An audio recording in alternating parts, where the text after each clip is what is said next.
Oke teman-teman, sebelumnya saya minta maaf dulu, banyak sekali komentar-komentar yang belum sempat saya respon atau saya balas. Ya, karena kadang-kadang saya tidak melihat, tapi setelah saya lihat-lihat ternyata masih ada. Jadi saya akan coba jawab satu persatu ya, kita lihat sama-sama pertanyaannya seperti apa, kemudian saya langsung tanggapi. Oke, ya, oh iya, sebelumnya saya mau beritahu lagi buat teman-teman yang sudah bergabung ya, banyak sekali yang baru bergabung di fitur langganan atau fitur gabung itu. Kemarin saya sudah posting satu video, tapi sepertinya masih ada yang belum nonton. Saya mengingatkan nanti teman-teman ketinggalan, jadi ngamuk-ngamuk ke sayanya nanti. Oke, eh, jadi ada beberapa komentar, jadi kita bacakan ya. Yang berupa pertanyaan saja. Pak Tom, coba scalping pakai PC dong. Sebenarnya scalping pakai PC sama dengan HP itu sama saja teman ya. Mungkin teknisnya saja yang berbeda. Di PC kita pencet apa kalau mau beli, pencet apa kalau mau jual ya, pasang stop loss seperti apa, mungkin itu saja. Tapi kalau itu tutorialnya banyak sekali di YouTube ya. Pak Kadafi coba dicek saja ya. Karena saya tidak terbiasa juga pakai PC ya. Saya tiap hari juga mengamati saja sih ya. Saya mengamati di PC, di laptop. Saya tetap buka laptop, tapi saya tidak trading di situ. Memang agak kagok saya kalau mainnya di situ ya. Oke, selanjutnya kalau per minus 9,9 artinya apa ya? Artinya perusahaannya rugi ya. Artinya perusahaannya rugi.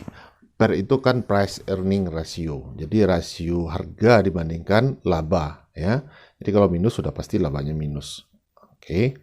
Zata gimana Bang? Sedekahkan saja. Ini bercanda atau apa ya? Zata, oh ya ini sudah 11 hari yang lalu, berarti saya tidak tahu apakah sudah di cut loss atau belum. Zata sepertinya beberapa hari kemarin dia naik ya teman. Coba kita cek. Zata. Oh ini 2 hari ya, 2 hari kemudian dia turun lagi. Tapi semoga teman kita ini sudah keluar dengan selamat ya, dengan profit. Karena sudah 11 hari juga itu komentarnya. Dan kemarin dia arah 2 kali itu berarti sudah 65% ya. Kemungkinan sudah keluar dengan profit ini, semoga saja. Kita lanjutkan. Saya terkadang memang agak dilema teman ketika ada yang bertanya apa ini cut loss atau di hold saja. Sering sekali saya bilang nanti kalau saya bilang cut loss tiba-tiba sahamnya terbang, pasti menyesal ya, teman-teman menyesal dan tentu saja marah ke sayanya. Tapi kalau saya suruh hold terus, justru tambah dalam nanti minusnya juga menyalahkan saya. Jadi saya dilema sekali kalau ada pertanyaan seperti itu. Oke, selanjutnya alasan orang beli di harga segitu apa ya? Oh mungkin ini ada yang beli di pucuk ya. Jadi sebenarnya setiap kita pasti mengalami ya, ketika ada saham yang sedang volatil, dia naik tinggi, FOMO ya, itu biasa dialami oleh pemula ya. Jadi kita tidak boleh juga mengatakan orang itu secara negatif ya, karena kita juga bisa salah ya. Tetapi itu tidak masalah, pengalaman ya, pengalaman. Jadi semua orang akan mengalaminya, tidak terkecuali senior juga pasti tetap akan mengalami ya. Makanya saya selalu mengatakan pentingnya stop loss ya atau cut loss. Oke, request video scalping Om. Sudah banyak sekali Om ya, sudah banyak sekali kita bikin video scalping live. Coba diulik-ulik ya. Maksimal cash. Jangan dong, jangan. Masuknya parsial saja teman ya, parsial. Sentuh MA200 saya jemput barang ini, Broxum masih di distribusi Pak. Oke, semoga beruntung. Jangan ambil BSBK waran, saya pernah sangkut di 15, dibawa ke 5. Oh ya, masalah waran kemarin ada yang bertanya gimana sih hitung-hitungannya waran itu. Jadi kalau hitung-hitungan matematikanya sebenarnya gampang sekali Pak ya. Kita lihat di sini contohnya BSBK. BSBK Waran ya, BSBK. Nah ini dia BSBK Waran Rp3 harganya sekarang ya. Kemudian apakah Rp3 ini mahal atau murah? Ya, tentu saja ini sangat murah kalau dilihat rupiahnya ini nominalnya ya. Tapi benarkah seperti itu ketika kita melihat harga penembusannya? Coba kita cek dulu BSBK. BSBK, oke. Nah, teman-teman harus lihat ke sini ya. Jadi waran itu kalau mau ditukarkan, kalau kita mau tebus, teman-teman harus bayar atau beli lagi harga penembusannya sebesar 125 seperti ini ya. Jadi ketika teman-teman beli Rp3 ditambah 125 berarti modal yang teman keluarkan itu Rp128 ya. Nah, kemudian harga BSBK induk 69 ya. Bagaimana kita mau menukarkan dari harga yang mahal ke harga yang murah seperti ini? Tentu saja kita akan loss, akan rugi besar ya. Jadi itu perlu teman-teman lihat. Kemudian trading stars, trading end, kemudian subscribe send star ini ya yang paling penting. Subscribe send star ini adalah jadwal bisa menebus sahamnya, jadwal bisa menukarkan sahamnya, yaitu di bulan 8 tanggal 8 bulan 5 tahun 2023 besok ya. Matematiknya seperti itu ya. Jadi kalau teman-teman beli warannya sekarang, kemudian berharap menukarkannya di induk karena harganya Rp3 itu salah ya, karena teman-teman harus mengeluarkan lagi 125 per lembarnya ya. Oke, demikian hitung-hitungannya. Perhatikan juga subscribe Samstar ini ya, dan subscription end ini masa expire penukarannya tanggal 7 bulan 11 ya. Ketika teman-teman punya waran ya, tidak ditukarkan atau tidak ditebus di tanggal 7 bulan 11 itu uang teman-teman akan hilang ya. Jadi ada batasan waktu. Oke. Kita lanjutkan pertanyaan berikut. Masih adakah? Oh ya teman-teman, saya mau buat video yang tampak wajah ya. Nanti teman-teman bantu ya subscribe-nya. Kita akan bahas saham dengan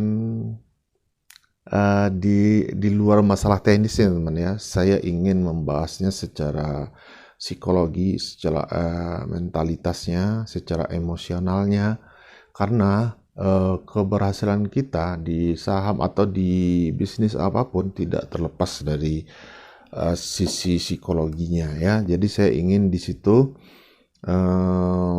agak keluar dari masalah teknis, tapi tetap kita untuk mendukung kegiatan kita atau profesi kita sebagai trader saham ataupun investor saham juga di bisnis lain. Nanti saya akan tampil wajah teman. Saya ingin sekali lebih dekat dengan teman walaupun secara visual ya. Nanti saya akan coba tampil wajah, tapi jangan diketawakan, jangan dibully ya. Nanti teman karena saya tidak terbiasa nanti tidak kaku. Oke, nanti saya taruh linknya di bawah kalau teman mau melihat. Oke. Selanjutnya yang ngeri PBV ngalahin Myor Indofood. Mahal banget gak ada yang mau beli di harga segitu tuh Mas Pucu. Oh itu masalah. Nah ini yang saya bilang kemarin, banyak yang nyangkut di saham ketika dia beli di harga tinggi, tapi itu tidak masalah teman ya. Jadikan itu pelajaran untuk ke depan ya. Mending teman-teman nyangkutnya sekarang di modal yang kecil. Gimana nanti kalau sudah masuk 100 juta misalnya nyangkut di pucuk, tentu saja itu akan lebih merugikan ya. Mungkin bisa teman frustasi, trauma melihat saham ya. Jadi semua orang mengalaminya, tidak ada masalah, jangan patah semangat ya. Cara beli saham yang kemungkinan besok open ARB, apakah kita antri di ARB atau beli atas harga ARB, tapi average-nya tetap harga open ARB. Oh, jadi maksudnya yang kemungkinan besok ARB ya, apakah bagusnya kita antri di ARB? Begini teman ya, menurut saya ya, saya tidak, kalau saya pribadi ya, ada sih teman saya seperti itu, dia antri di ARB langsung Ketika saham itu ARB tentu saja dia dapat barangnya. Tapi masalahnya kita tidak tahu setelah ARB itu apakah harga itu akan naik atau terus ARB lagi, ya. Tentu saja kita tidak pernah tahu, ya. Kalau menurut saya, ya, dan saya pribadi, saya lebih aman itu ketika ARB dan setelah itu harga naik lagi, ya. Jadi 1 tick, 2 tick, atau 1 papan, 2 papan, setelah itu baru saya masuk. Setelah bidnya meyakinkan, ya, dan offernya itu dimakan terus, baru saya masuk. Saya tidak, lebih baik saya agak terlambat daripada saya terlalu cepat masuk, kemudian ARB lagi dan dikurung lagi.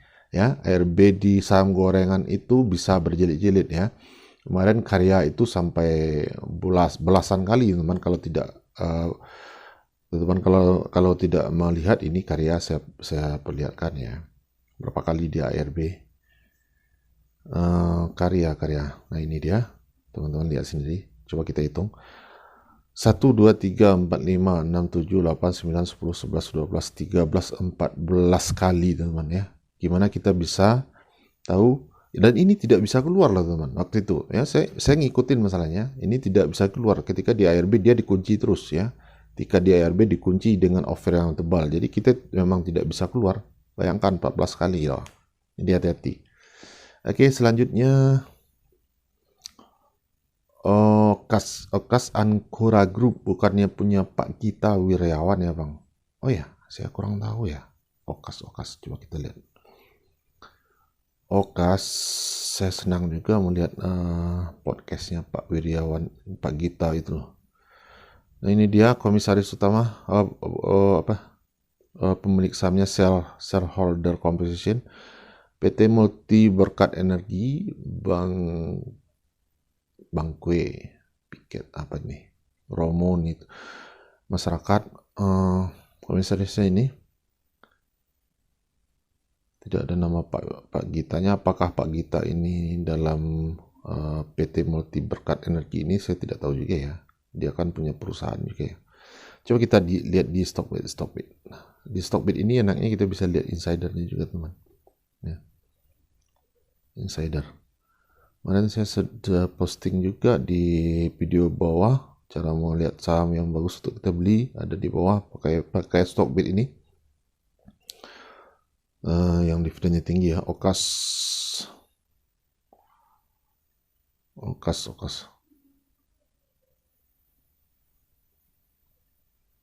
Nah, ini dia insidernya. Romo ni Yudo Wahyo. Romo terus ini. Udo Uop Kaihian ini sekuritas ini. Romo Uop Kaihian, Rafael Nitiyudo, Romo lagi. Ini bank apa nih? DTSI Bank, DBS Bank, ya, DBS Bank. Nggak ada kayaknya, nggak tahu juga saya apakah Pak Gitanya masuk ke apa namanya, dalam perusahaan itu, saya tidak tahu. Oke, kita lanjutkan. Daripada susah-susah liatin running trade, kenapa nggak pakai menu top 20 saham aja? Kan bisa di sort berdasar top frekuensi dan top volume. Oh, ini masalah kita apa namanya, masalah kita screening dengan running trade, ya. Jadi begini, teman, frekuensi dan volume itu, ya, tidak selalu berbanding lurus dengan kenaikan harga, ya. Frekuensi itu adalah transaksi yang terjadi, walaupun transaksi itu dijual, ya, banyak yang jual misalnya, atau yang beli, itu tetap masuk ke frekuensi tertinggi. Begitu juga volume. Banyaknya volume yang frekuensi yang menjual dibandingkan volume yang naik, banyaknya volume itu bukan berarti harga itu naik, ya. Banyak yang jualan misalnya dengan volume yang besar, otomatis volumenya juga akan naik tinggi, ya. Coba kita cek di sini. Mungkin teman-teman kurang paham, ya. Saya belibet juga menjelaskannya, ya. Kita lihat saja ranking. Oke. Kita lihat volume atau frekuensi dah, frekuensi. Nah, ini BSBK frekuensinya tinggi loh, nomor 2, tapi harganya turun, ya. Karena apa? Karena frekuensi jualnya lebih tinggi daripada frekuensi beli. Jadi seperti itu, ya. Kemudian ada juga UNVR, frekuensinya 10 besar nomor 6, tapi harganya ARB. Oke, jadi tidak berbanding lurus frekuensi tinggi itu dengan kenaikan harga. Begitu juga dengan volume. Kita lihat di sini yang volume tinggi-tinggi justru merah semua ini. Gotoh, BSBK, BRMS, Bumi. Ya, volume jualnya berarti yang besar. Ya, jadi volume belum tentu, volume tinggi belum tentu harga naik. Jadi seperti itu. Oke, kita lanjutkan lagi. So many thanks. Oke. Friend juga menarik kayaknya. Ya, Friend ini agak berat sih kalau untuk trading. Saya sudah berapa kali coba di Friend itu. Dasarnya apa bang kok masuk di 158 ini? Saya ingat ini video ini tetap saja ini berdasarkan bid offer ya, pembacaan bid and offer ketika banyak ya HK di posisi offer kita masuk ya. Jadi kita scalping itu berdasarkan follow the HK. Follow DHK, banyak yang HK kita follow di situ ya, banyak yang jual kita ikut jual, kita cut loss, itu saja ya, itu saja. Oke, selanjutnya kalau open low apakah cuman berlaku di saat opening atau bisa all time pas trading? Open low di awal pasar bukaan saja teman-teman ya, efektifnya itu 1 jam atau setengah jam di awal pembukaan itu ya. Setelah itu sebaiknya teman-teman perhatikan lagi. Jangan masuk karena orang sudah pada jualan ya, sudah pada cuan, kita baru masuk nanti ketinggalan. Jadi begitu pasar buka kita perhatikan, banyak sekali videonya teman-teman lihat saja ya, gimana cara masuknya, gimana cara menunggu kita untuk entry atau tidak. Oke, W itu waran ya, baru tempe. Hold bang, apa ini? Saham BSBK dan BSBK waran. Oh, bang, ya silakan saja. CBRE loss lagi ya bang, Senin gimana ya? Apakah loss lagi? Saya beli di rata-rata 185. Saya tidak ingat ini CBRE. Oh, waktu saya ikut IPO ya, saya ikut IPO. Sudah saya lepas sih. Saya pikir itu akan terus naik ya, ternyata tidak, terus turun ya. Tetap saya tetap profit waktu itu. Jadi tipis profitnya. Padahal saya sudah hampir 100% lah profitnya. Akhirnya saya profit 30-an persen sekian. Ya. Biasalah sama IPO kita tidak bisa prediksi. Rata-rata para trader itu, para trader senior itu, mereka biarkan dulu saham IPO itu setahun baru mereka bisa prediksi atau analisa harganya.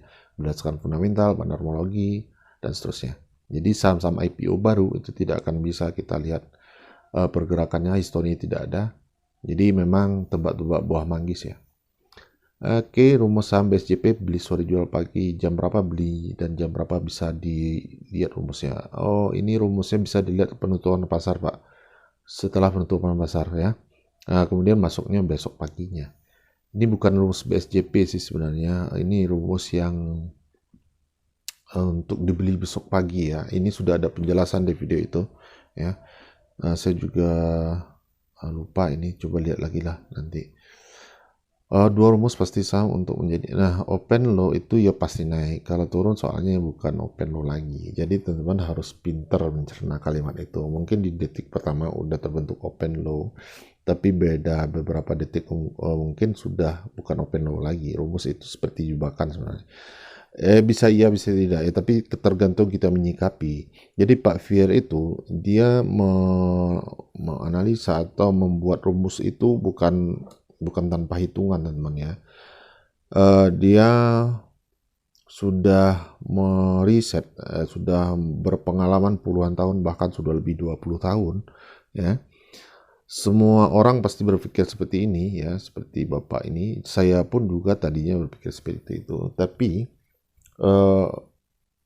semua saham sebenarnya seperti itu, termasuk indikator-indikator yang ada yang disediakan oleh para di setiap broker itu ya, seperti MA, stokastik, RSI itu sebenarnya seperti ini juga teman ya, prinsipnya ya. Tapi ya sebenarnya setiap rumusan, setiap pola itu kita melihat win rate-nya saja. Kalau saya win rate-nya saja. Kalau win rate-nya itu 70-30 misalkan ya. Misalkan open low ini, setiap dia open low, dia naik. Dan persentase naiknya itu, keberhasilannya itu misalnya 70%. Itu sudah oke. Saya pasti ambil itu. Ya. 30% itu kita anggap memang wajar. Ya, tidak ada yang pasti. Jadi seperti itu saja. Kita tidak perlu berdebat soal ini. Prinsipnya lihat win rate saja. Kalau win rate-nya menguntungkan, ya profitable buat kita, dengan style kita ambil. Oke. Sebenarnya kalau mau masuk grup berbayar enggak Om. Tidak ada grup berbayar, itu cuma fitur gabung atau fitur langganan teman ya. Klik saja tombol gabung atau fitur langganan itu. Ikuti langkahnya. Itu memang berbayar sih sebenarnya, iya berbayar. Tapi cuma 40 ribuan kalau saya nggak salah. Itu tidak sampai 2 bungkus rokok ya. Jadi tidak ada masalah, itu juga buat 1 bulan ya. Saya dulu masuk satu saham itu 350 ribu ya. 350 ribu ya mungkin teman-teman pasti tahu dulu lagi itu viral banget ya di kalangan trader. Jadi seperti itu, tidak ada masalah. Ya kalau teman investor saja ya. Kalau untuk swing misalnya ya, mau kerja tidak sempat untuk trading, teman saya sarankan masuk. Tapi kalau bisa punya waktu luang, tidak perlu juga. Teman-teman bisa analisa sendiri. Yang kasihan teman kita yang kerja, yang tidak punya waktu untuk analisa, untuk trading. Saya sediakan itu. Jadi saling membantu ya. Saya juga tidak munafik. Nanti itu saya dapat buat beli kopi sama rokok lah, itu. Oke, selanjutnya seberapa ampuh menurut jenengan open low watchlist yang kemarin sedang naik dengan volume besar, atau watchlist yang kemarin? Ya, seperti yang saya bilang tadi, ya menurut saya sih ampuh ya. Menurut saya ampuh. Saya sudah mencoba beberapa kali dan itu sudah konsisten saya lakukan. 70-30 itu win rate yang saya pikir itu sudah cukup tinggi.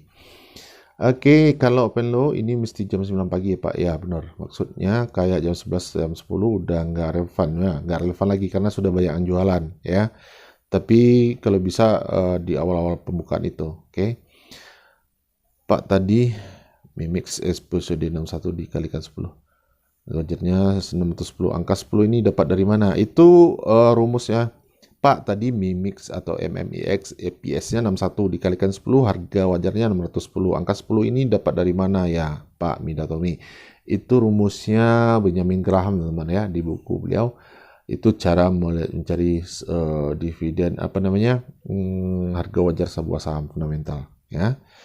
Oke, demikian saja dulu. Kebanyakan nanti kepanjangan, nanti teman bosan juga. Kalau ada nanti kita lanjutkan lagi. Oke, semoga hari Minggunya sangat menyenangkan dan happy buat teman semua.